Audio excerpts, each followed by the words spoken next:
people who are here now, but to the people who will come after us. It also makes your life more colorful. We're going to be diving into a very colorful place next time on Crash Course Navigating Digital Information. Well, figuratively colorful. Literally, it's quite black and white. Wikipedia. I'll see you then. Thank you for watching Crash Course, which is filmed here in Indiana.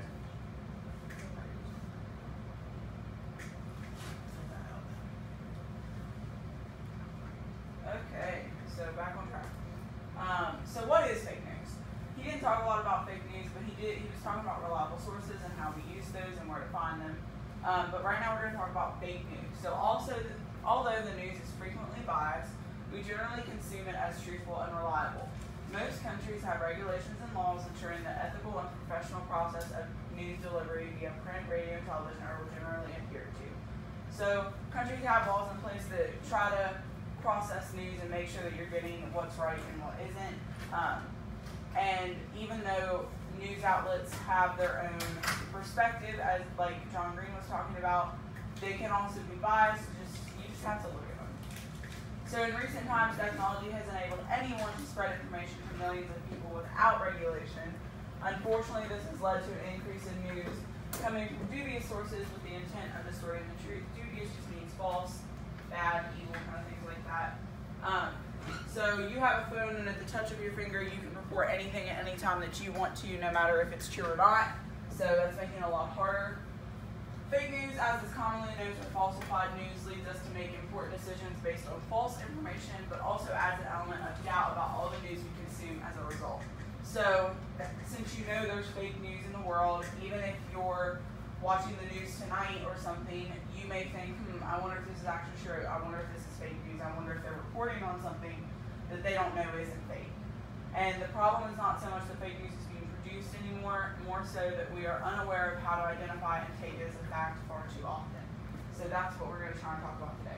So we're going to watch this quick video. I promise it's only 3 minutes. It's not that long. And it's just going to talk about how false news spreads and how it has kind of come over time.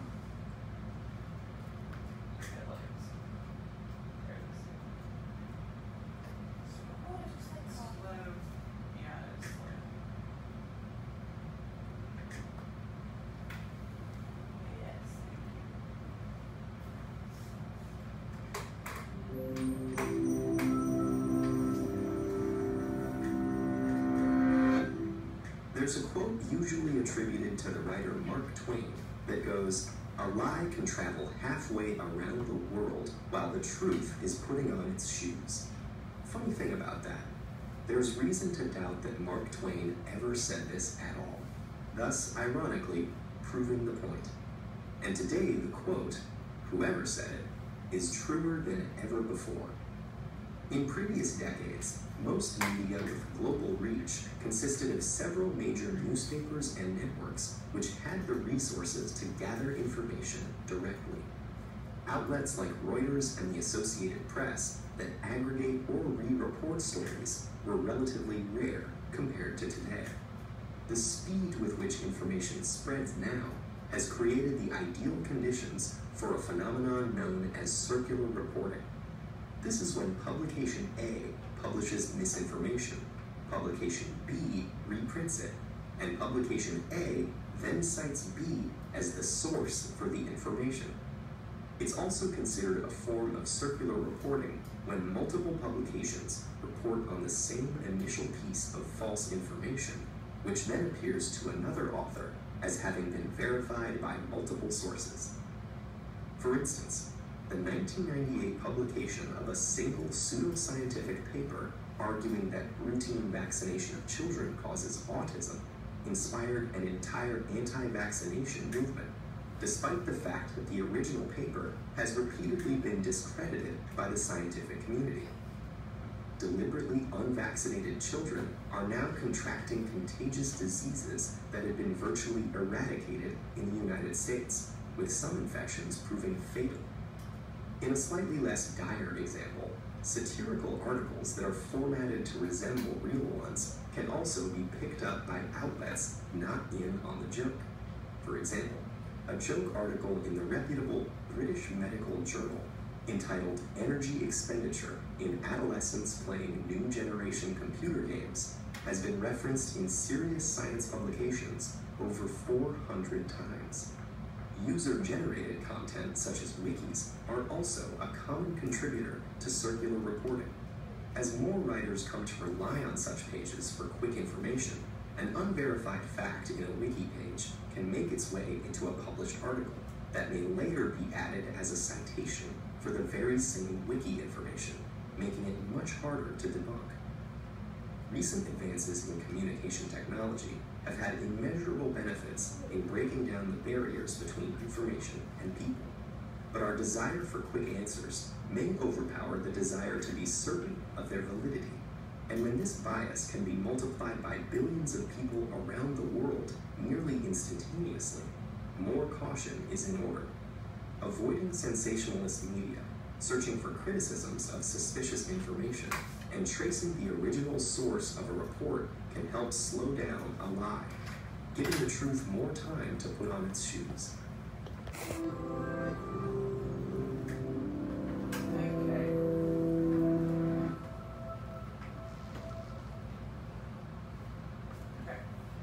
So, we're going to look at pre-internet versus the current news cycle. So before the internet, publishing content via newspapers, television, and radio was an expensive process involving a chain of professional interaction beyond just writing.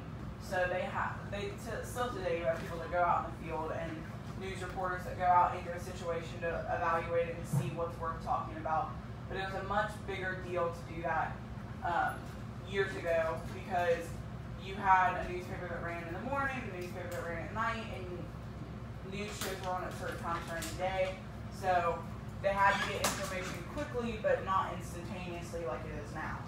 So radio, print, and television licenses were provided by the government and could be revoked at any time for improper use. So if you're a radio company that's reporting false information, you're going to get your license revoked and you're no longer a company. Media organizations operated within a highly competitive market. Getting things right was essential for success. And while all news agencies possess an element of bias or perspective, fake news would have been viewed as professional suicide. So if you've got 3 huge newspapers, you don't want to be the one that's reporting fake news or false information constantly, because at some point people are going to stop reading it because they don't want to have that content. Today, the internet, and in particular social media, has provided a platform to millions for free. Like I said earlier, you guys can pick up your cell phones right now and say anything you want, and it could be credited back to you at some point. News articles can be written and posted by an anonymous individual or by someone pretending to be someone else. I haven't seen a lot of somebody pretending to be someone else, but while I was doing this lesson, I found an article of a doctor who had been cited as someone who supported the anti-vaccination movement. Someone had written an article using his name, and he had to come out and say, hey, this isn't me, I didn't say this or think this, because it in turn takes his accreditation down as a doctor. Social media sites such as Facebook consciously try to connect readers with content they believe appeals to them. So if you are sharing fake news articles without knowing, Facebook's going to keep popping them up for you. Facebook's been in a lot of trouble for the past couple of years over fake news being on it during the 2016 elections, if you guys didn't know that. I don't know, you guys weren't old enough to vote, so I don't know if you know. And while this can be good, it also means that fake news can easily find an audience unlikely to change its validity, and this is a dangerous space to consume news. So some fake news that you guys are probably more aware of is if a celebrity endorses a product. Kim Kardashian got a lot of backlash last year because she posted a picture sucking on an appetite suppressant sucker, and she had never actually used them. She just took it for the picture. She didn't know anything about the company. She didn't know how it worked, and in turn, a lot of people bought those suckers and they didn't really get anything. So that's a term of fake news or falsified information. A lot of people look up to celebrities. Chrissy Teigen is a huge person to look out on Twitter for political information, but she's a very biased person. She's a very liberal person. So all her views are very liberal versus conservative and very much not independent. So that's another way that false information gets spread. Know the difference between a fact and an opinion. A fact is a thing that is known or proved to be true, while an opinion is a view or judgment formed about something else, not necessarily based on fact or knowledge.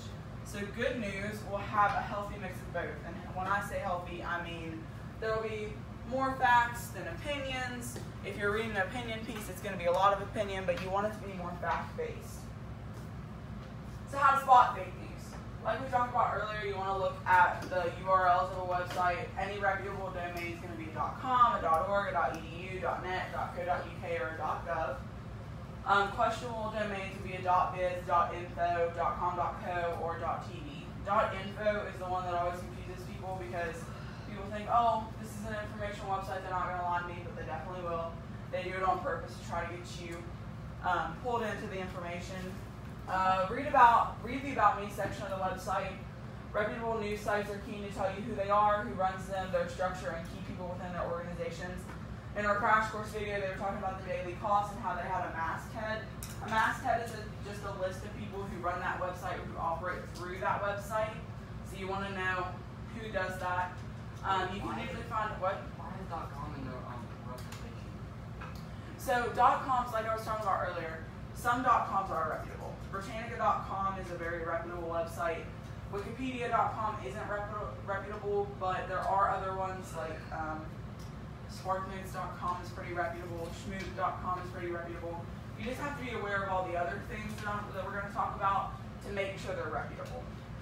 Wikipedia, not a great source, because like they were talking about in that last video we just watched, any wiki website can be edited by anybody, and sometimes their information gets cited back to their own publications, so just be aware of that. You can usually find a code of ethics or mission statement outlining how they report. In our crash course video, he talked about how the Wall Street Journal has this.